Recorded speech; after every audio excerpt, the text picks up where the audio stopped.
What if you could double your email list with like one email? What if you could double your email list with like one email? Like that's kind of what the strategy does. Why? Because let's say if you have an email list of say 10,000 people, then you find somebody else that has an email list of about 10,000 people, and your offers are not competitive, but they're collaborative. And you find a group of, even if you found two of these people, that alone 10 of these people, you're able to instantly double your email list and get access to an entire audience for free by just doing a mutual swap. It's a really, really good strategy. It's very simple. In fact, I'm going to walk you through a workflow of some email swaps that we've been doing this year. And just so you know, the process that we're suggesting, you can have this up and running in less than 2 hours. This can all be built in less than 2 hours. If you're really proficient, you could do some serious damage in like 30 to 40 minutes. But I think 2 hours of time is totally worth doubling your email list to get all that extra attention of curated audience for free. That's like music to my ears. I'll share screen and I'll show you guys what we've been working on. All right. Let me know when you guys can see okay. Email swap workflow. Here's what we'll do. This is kind of the simple workflow. And then I have some extra, special copy and things for you guys over here for today. But really simply, let's just look at the flow first. We're finding a JV partner, and we're gonna write one email for them to send to their audience. Right. So the first thing to know is when we're working with the JV partner, if we're like, hey, let's do the swap. Well, if we have to write an email for them, it's like, well, I don't really know your offer. I don't know you super well and like how you want this, right? There's all those questions. Now it becomes a task. Well, they feel the same thing.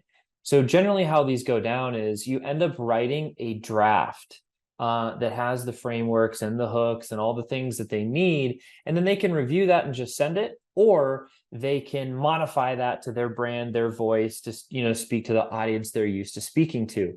Vice versa, we would receive an email and say, like we did one earlier in the year, and we're like, oh, this is not gonna hit.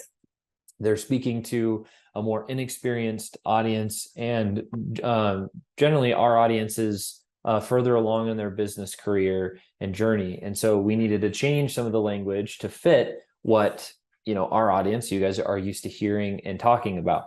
All right, so that all being said, that's kind of the first stage.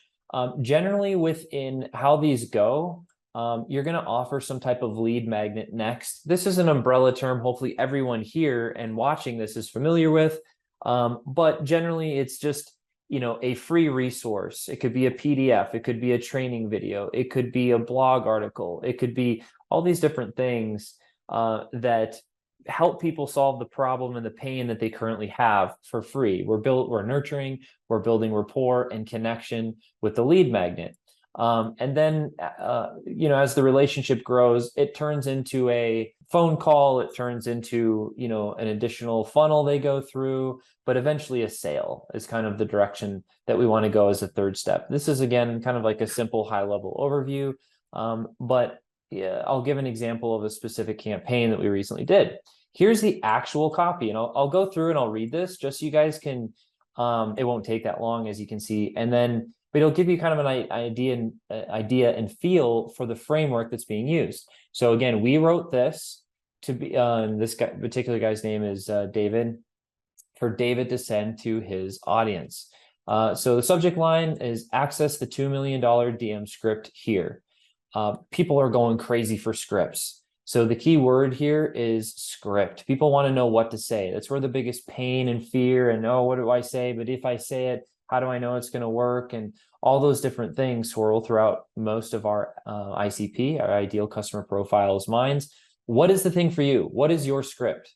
What is the, Esther, over the last couple of weeks, we've been talking about Forbes, essentially. Yeah. Like that's the easier thing to mention. It happens more frequently versus booking on some, bigger names podcast, where that might take 6 to 12 months to really land. So it's something that can be delivered quickly. All right. That being said, we'll go through this. Hi there, Sean. I'm constantly on the lookout for outstanding and rare marketing resources. And I found one you haven't seen yet. In fact, no one has. Here's why. It's not available to the public. I got exclusive access to this directly from the CEO and co-founder himself. Meet Chris Baden. Chris is the CEO and co-founder of FlowChat.com, an explosive SaaS company that sets up sales systems on 11 different social media platforms. Chris and his team leveraged a social selling system that generated over 2 million in sales in just 21 months. And I got access to the DM script and strategies. Click here. It gets even better. They didn't even spend a penny on paid ads either. This is all organic from scratch, truly a unique story and approach. It's not just working for them. They have worked with over 1,000 different businesses, some even being multi-8-figure earners like Cole Gordon, Tanner, Rudy, and Ryan. You'll enjoy getting to peek at what scripts and strategies today's industry leaders are using to catapult their revenue. Check out the $2 million DM scripts, another call to action. We're excited to share this with you. That's all for now. Okay, so we want it to be, this is definitely framed of, hey, this is this really cool thing. I got access to it and I want to share it with you guys. It's about them and serving them and providing for them. So this is positioned to make David look awesome and valuable. This is exactly how we want to approach the email that you would write for this JV partner. The goal is to make them look like a hero because they got some type of exclusive, cool, valuable thing, and they're getting hooked up, the hookup with it. Okay. Now, once they click this is where they go. They go to just the rest of this page, by the way, is all white. It is very simple. I want this. I go here. Oh, it's this. Cool. Do that. Click a button. Next. So we prefer kind of that very do one thing, keep it very simple type of deal. If we want to get a little more granular, you can see the asterisk for first name and primary email. We didn't make the phone number mandatory. It's really cool if you can get it, but we didn't want it to be a friction point. So we're just going to run with it like this, and we'll see what percentage of phone numbers we get, but we'll get 100% of emails. Obviously, we need at least that. So as we go down here, once they opt in, I wanted to share with you, actually, before I cover that, let's just go through the whole process. So they do this, they click the button, then they land here. Here's a free bonus. This is the over deliver, right? Hey, you want scripts? Cool. We're going to give you scripts and then surprise you with a bonus video training as well. So I call it the +1 method, where, make sure you create an offer that's, equal to more value than you're asking of somebody so that it sells on its own. But after you accomplish that in your process, your customer journey, already plan to have the +1, to have that extra bonus that you're giving on top of that. And ideally, you're delivering that within the first 48 hours of them, purchasing or saying yes to your thing. If it's a lead magnet and it's free, make sure you deliver that bonus within the first 2 minutes to 48 hours of them receiving the free thing. You're training that customer journey. You're affirming and confirming that they made the right choice to give you their attention and or later their money. I think it's an excellent best practice to have macro and micro versions of that same pattern throughout your company. Okay, so we're doing that again here. And in addition, if you have more questions, you can book a one-on-one custom strategy call. Here's the things. And then once they do that, they'll see what's going to be taking place on the call. Okay, so that's the rough process. Really, really simple, right? We'll go through, the bullet points of what needs to be built in order for this to take place and why it takes, 2 hours or less in just a second. But here's what happens in the background while they're going through that experience. And this is a lot of the follow-up and the magic. So once they complete the form, a form is submitted, and we're immediately adding a tag to where it came from. And then we're also tagging them in our newsletter. So we have this ongoing, way of communicating with them, nurturing them, giving them more value, right? i.e. our newsletter. This, where it says here, where it's creating an opportunity, this card is being added to our CRM, our pipeline. So we know who they are, when they came in, and where we can track their actual journey with us, right? And then have some obviously follow-up and reminders and communication. Some of the communication is this. The first email is a confirmation email. Thanks for opting in email. We wait 2 minutes and then we send them a text. Let's go through those. Here's the email that we sent. Hey there, Sean. Thanks for requesting our $2 million DM scripts. I'm a fan of over delivering, so I prepared an additional free bonus for you. But before I tell you about it, so this is like, we got their attention. Let's open loop them, right? Let them know that it's there, but don't hold what you promised hostage. It's that balance, right? It's always annoying when it's like, okay, I just want the thing. Okay, now you're gonna make me jump through another hoop. We've all been through those funnels. You're like, just give me the freaking thing already. It's annoying, right? So let's give it to them right away, right? Before I get to that, as promised, here's your thing. Pro tip, make a copy and then, you can save it. When we do this, actually we can just click it and I can show you. We like to have a copy of the Google Doc resource. So you just click this and then they have it. So it'll never mess up the initial document that you created. And just really quickly to show you, you can take any Google Doc, and if you just delete the end of it and type the word copy, it creates this page. So that's just a pro tip if you want to replicate this part of the process. Okay, cool. So they click that. Now that we have that settled, you want to hear about the free bonus? Essentially, it solves the next challenge you'll face. It's important that in the lead magnet that we give, it solves a certain problem, but we know it doesn't solve the entire problem. So we help them chronologically, like, oh, cool. Once you do this, this is the next step that you're going to be thinking and feeling and need support with. It helps with guiding, it helps with leading, it helps with building that authority framework. You know what you're talking about. So that's why that's important. All right, let me explain. Once you have the right strategy and scripts, next you'll have to apply them. The reality is it takes time and expertise to implement this. I'm assuming you're like me and like to progress as fast as possible. So my no-brainer free bonus is giving you access to one of our specialists. I'm talking about a one-on-one access to a private call. Again, the call to action is the next step in the process, right? One-on-one call. This is a big deal because every day, all our specialists are doing is building and implementing sales processes that close more deals. And they'll do the same for you. So you could review all the scripts, review all the strategies, select the one that's best for you, or you could just grab a one-on-one spot and we'll knock it out for you with these scripts. Chat soon, Chris, right? So that's the email and then talking through some of the frameworks that we like to apply in our copy. 2 minutes later, this is the text. Hey, pumped to connect with you, first name. Per your request, just dropped the scripts, via the email and added a bonus. And I'm just telling them directly what it is here because I want to be short and concise. And we also have, a tracked link here that gets automatically populated in the text. So we don't have to send them on a mission. It's like, oh, that's a bonus. Oh, I totally want that. Click, making it easy for them to take action to move forward. When all that takes place, this is the pipeline, a version of it where it's like, boom, this is the one, these are all the ones that opted in, to be oversimplified. How many of them end up booking a call and how many of them end up purchasing?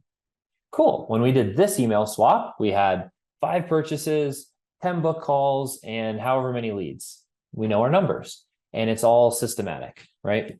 So this is a really simple system, once built right. So wanted to walk you guys through that. Here would be the next steps for you guys. You can take a screenshot of this if you'd like. Give you guys a second. But to build this out, for 2 hours or less, the first thing that you would need, just the tangible, simple things you need, just one email for your JV audience. And you know what's really cool about investing these 2 hours?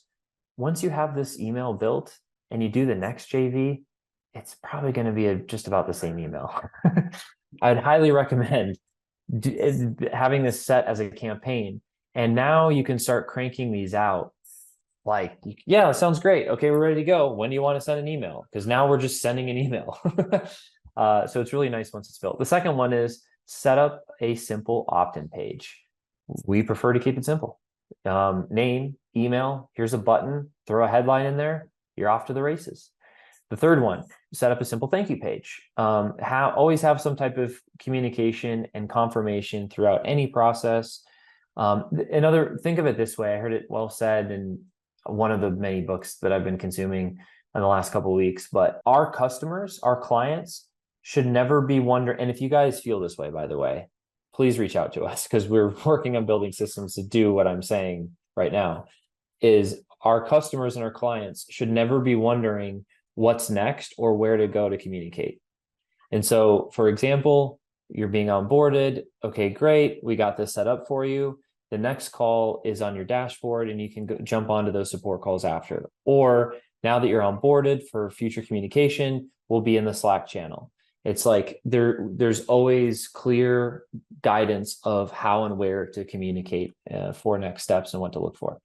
Fourth one, write one confirmation email that delivers the lead magnet. So again, hey, I took action, have the follow-up communication. We prefer to have that in multiple formats, which is why we do email and text. I like to send the email first, so the text would be like, hey, I did what we promised. It's in your email. Check it out when you can. Here's next step if you just want, with the link for convenience, if you'd rather do it that way. And those are the steps. So for these steps, you can, the reason I went through some of this copy, you can review the replay of this and, use some of the frameworks that we have. So now you know the steps and you have examples of how to go write the emails, how to write the text messages and set up the workflow for yourself.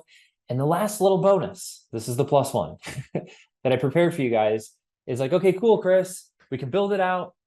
And we can, we have some examples. Thanks so much. This is really helpful. But now I got to go find JV partners. And maybe some of you already have some and you're like, cool, I'm going to make some updates and then, go do some more of this. And others might be like, but where do I even go to start finding some? I haven't done this yet, Chris. If you're in that bucket, we prepared some initial outreach copy. Again, this is a framework that you can use. You can take a screenshot of this, or here, since you guys are all here, I'll just put it in the chat. You guys get oops, apparently only get part of it. There we go. There's the whole thing. So you guys can have like the whole copy for your records to modify or just use. Okay. It appears we serve the same client, but in a different way. So right off the bat, it's like, okay, this person isn't really selling me and they're not a competitor, right? We want to quickly tell somebody who we are, in a way as fast as possible. I'm looking for a select group of list owners that are open to doing an email swap. I clearly know what it is. I send one email promoting you to my list and vice versa. I phrased it this way. Hey, I'll send an email for you to my list. It's about them. The me part is very short, vice versa. You get it, right? But it's focused on them. So that part's important. My email list consists of 10,000 businesses. So be direct on whatever it is, right? Hey, I've got a list of 100,000 people. Ooh, it might not be the right fit. Hey, just curious, would you mind just sending, firing this email off to just a portion of your list? Like you can always position it that way so that it's more equal. And meanwhile, people that have large lists always still want to grow their list. So they're like, ooh, you have 10,000 people with rapport that I don't have, and I want that. Sure, I'll just match you. And by the way, some of the largest affiliates do this. They're like, yeah, we'll do a deal with anybody, and we're only going to send whatever they send us. We're just going to match whatever they do. And because they know that they can outsend just about anybody. Anyway, so what I'm saying essentially there is don't be afraid to ask and don't back down if someone has a bigger list than you. Just counter with, oh, okay, that totally makes sense. Usually this is what we do. And they're like, oh, well, that makes sense. Now you got a partner. Anyway, and then we've really been leveraging the Chris Voss like a no-based question at the end lately. Would you be opposed to me promoting you to my list? How great of a question is that question? You could probably remove maybe one or two of these lines. I think this is a little bit longer of a message, but these are each, pretty impactful, like, direct lines that the right person would look at and be like, thank you for answering all of my questions very concisely in one message, so I know if I want to say yes or not. And then obviously keeping it about them at the end. So hopefully that copy is interesting and a good fit for you, and we'll get you loads of JV partners, and you guys are clear on how to do a swap where you can double your email list for free in less than 2 hours. That's what I have for you guys for today. Sick, Chris. Love that. So good, so powerful. Hope you guys got some value out of that. Took some screenshots anyways. Happy to share the workflow with you if you need it. And the other thing I just wanted to touch on is what Natasha mentioned. She had a bad experience, right? Tosh, if you're there, you want to come out, you can talk about it for a minute. But basically what she'll probably tell you is, hey, I had this big list of 10,000 and then I tried to do a JV thing and it went poorly. And the reason that, and I don't know for fact, Natasha, you can come out and share, but like one of the things that we need to do is make sure that we vet and qualify our JV partners pretty seriously. Like you, Natasha, we also made an error earlier this year by sending the wrong fit with a JV partner. We didn't qualify as much as we should have. So typically what we like to do when we do those JV partnerships is send that first message, get them to agree in Messenger, maybe chat a little bit more, do a little bit of qualification there, and then have a pre-call before any work is done or built. Because in that way you can vet the person and you can say, hey, you're not the person that's going to not send, right? Okay, cool. So we're set on this date and this time, and then just continue checking up with them right up until the date. Again, the secret is to control as much of the marketing as you can right up into the point of like where they have to take action, and just make it super easy for them to execute on. Natasha, did you want to share anything else about that? Yeah. I think sometimes when you JV, you assume your list might love somebody or a group or an offer, and that's not necessarily so. Yeah. So you might do a smaller thing, and you're absolutely right. You just need to follow up and make sure they're doing it.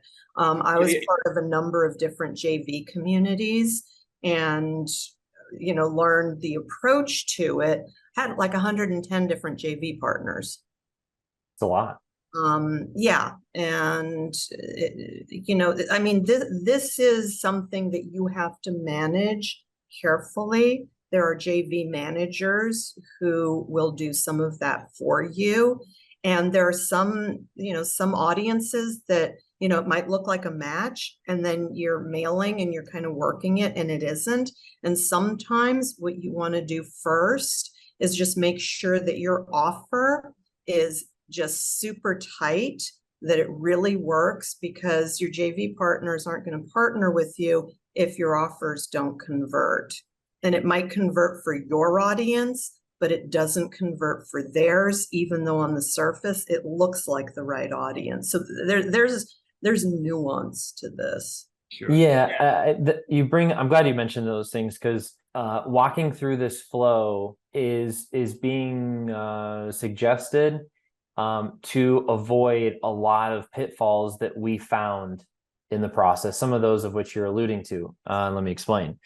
So one element that we haven't discussed yet. So it's like essentially, Natasha, what you're saying is like, ooh, you might think it's a fit, but it's not a great fit. And Sean was sharing, oh, it's important to vet, and here's some best practices and how you can vet up front. The frequency and the amount of what you send also matters. So if you're doing a 5 email or a 7 email campaign and you're emailing every day, but your list isn't conditioned to receiving an email every day, you might have a great fit, but a volume might be a turnoff and break the deal. And so everyone's going to have different frequency and patterns. But which is why in the email swap workflow, I'm just recommending one email, because what the one email allows you to do is just test open rate and test responses. You want to vet somebody in the beginning and then starting with a one email. And if for the ones that go well, then maybe later you can explore a 2 or 3 or 5 email type of campaign over an appropriate period of time that your audience is going to receive well. Every method is fantastic. Every method has nuance, and if it's cold outbound for DMs, if it's cold outbound for email, if it's content that's being put out there, like and PR, and like Esther and kind of yours, to really do it well, you got to like know it and understand it and be able to accurately apply like the context that's being given. And if you don't, there's some of the sandpaper. Go ahead, Esther. I just had a call like this yesterday with a copywriter. We discussed an email swap, and I asked him to give me access to his courses that he wants me to promote, because I would like to see at least a little bit of it so that I can only promote stuff that I believe in. So it takes time, but that was like, he seemed very friendly and everything, but I want to know the quality of the work. Yeah, well, it's just, first be the customer, right? Is what you're saying. You're like, okay, like I'm going to click a thing, I'm going to watch the stuff, and maybe, the content's really good, but your presentation style is off brand for me. If someone's more conservative and someone's like really outlandish and crazy, it's like, ooh, it's like the right message and quality, but it's not the right brand or voice that people are going to respond. And so it's kind of, we're the gatekeepers of the culture and community that we're building. And so we got to process all those things in the beginning. The one earlier for us, is a quality person, but the frequency wasn't right. It was just too much. And it was right after one that we just did. And so we stacked them, too close as well, which created, more like just unnecessary, unsubscribes or some mild frustration. But yeah, these are all really good points.